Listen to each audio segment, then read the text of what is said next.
Hi everyone, I'm Patty Wagner from the Big Blue Canopy, and today I'm going to be talking to you about is it sensory or behavioral?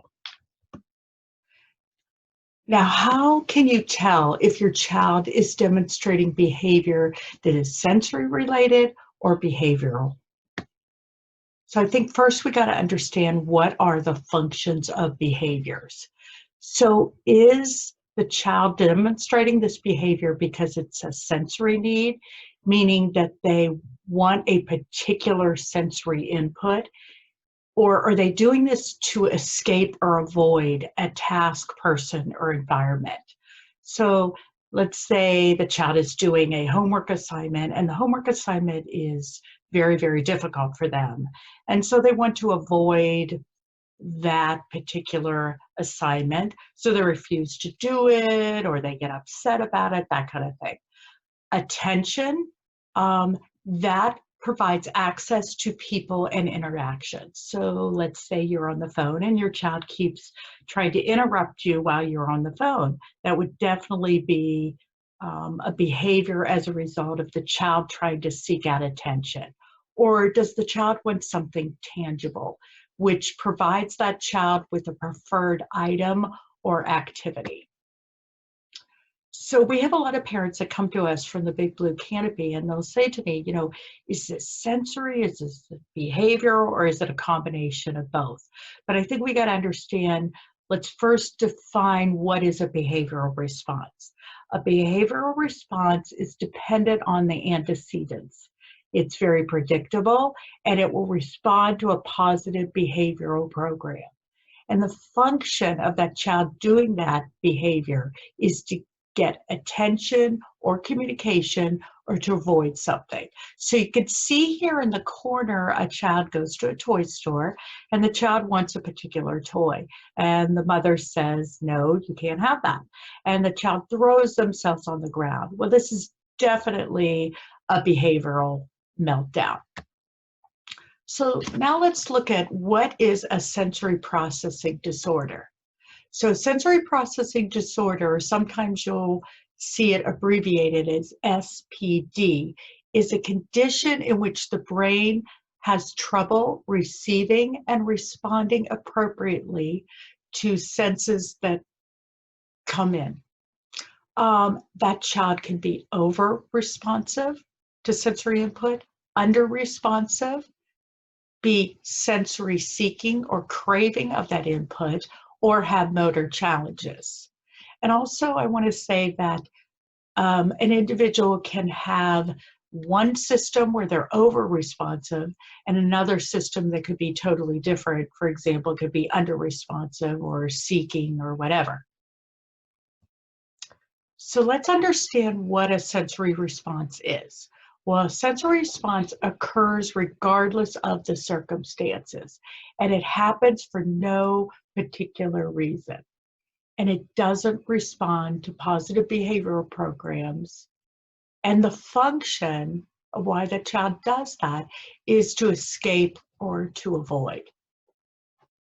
So let's talk, we talked a little bit about the different sensory dysregulations, but let's go a little bit more in detail with that. So over-responsiveness, what does that mean? Well, that means that they'll have a negative reaction to sensory stimuli. Some examples of that is a child that is bothered by tags or certain clothing, or maybe the child is a very, very picky eater, even a problem eater, and they're distressed by certain taste and textures of food. Or maybe they have hypersensitivity with their auditory system, what they hear, and they're easily startled, or they have difficulty tolerating even everyday sounds. These are the kids that are more likely to have the meltdowns, refusal to participate, and may even result in negative or aggressive behaviors. So basically, these children have an abnormal threat analysis. So let's look at another sensory dysregulation. So under-responsiveness. These are the children that have limited or decreased response to sensory stimuli. Some examples of, let's say the kid's outside and they fall down, and they don't even notice that they've been cut. And this is because they're not getting that information, that pain, and that's not processing correctly. Or they might lack energy, or they might have perfectly normal hearing, but they're not responding to verbal cues. These kids also, this might result in kids being self-abusive, pinching or hitting because they're not processing that information correctly. So let's look at another one, sensory seeker or craver. Now these are the kids that they have an increased need for sensory stimulation. These are the kids that sometimes the parents will say they're always on the go, they never stop. Or maybe they put non-food items in their mouth well beyond the toddler years, or they smell everything, both food and non-food items. Or they rock and spin throughout the day. I mean, they're trying to get that input that they need, but it's excessive.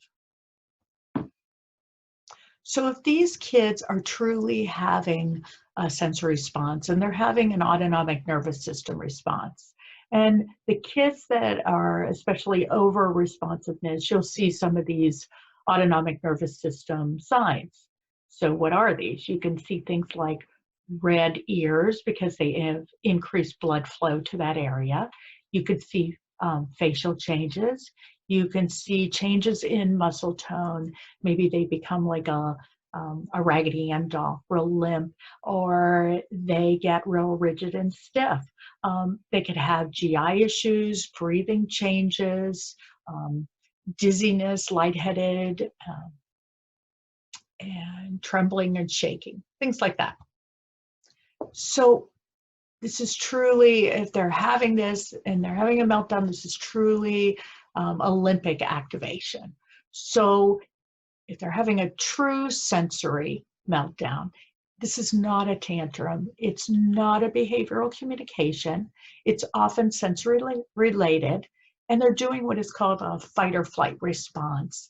And what these children need is support, not punishment. So let's look at the approaches to intervention that we would do at the Big Blue Canopy. Well, we would definitely reframe the behavior, and that meaning we would educate the parents, coach. We have the parents there side by side. We work side by side with these parents. We formulate goals. We establish home programs together. We also provide sensory and/or environmental adaptations. Okay, so what do I mean by this? So, and this is very individual depending on the needs of the child, but this might be establishing kind of a safe area or a chill out area or a calm down area in the home or in the school if they need it. So their threshold, they become overstimulated, their threshold's too high and they start to have a meltdown, that we can then bring them to the area and teach them that this is a place they can go. And maybe in that area they have a weighted blanket or a compression vest, or they have fidget toys or things that help them to calm and relax. And then as they reset that body, they can then come back and deal with that or talk about how they're feeling and that kind of thing. That can mean maybe a move and sit. If the kid has vestibular needs and they're seeking out that input, it's real hard for them maybe to sit and do their homework or sit at school and do their work. So maybe they have a move and sit, so it allows them to move in the chair and get that input they need so then they can better focus on the task at hand. That could mean things like a brushing program. If they have tactile defensiveness, maybe we need to educate them and formulate a program. So maybe they do this on a reoccurrent basis, so they start to decrease that tactile hypersensitivity. So maybe then they start to be more tolerant of different clothing or tags or that kind of thing. We also do a lot where we increase coping abilities using sensory strategies, and we establish cognitive, behavioral, and social emotional learning. So we do things like, let's say the child has emotional regulation, that they just take a small problem and it becomes, you know, a, a major meltdown. So we teach them strategies to cope. Maybe that means deep breathing. Maybe it's counting. Maybe it means taking a break or doing different brain and body things to help their body to better regulate. We also do a lot, like, as I mentioned, the social emotional learning.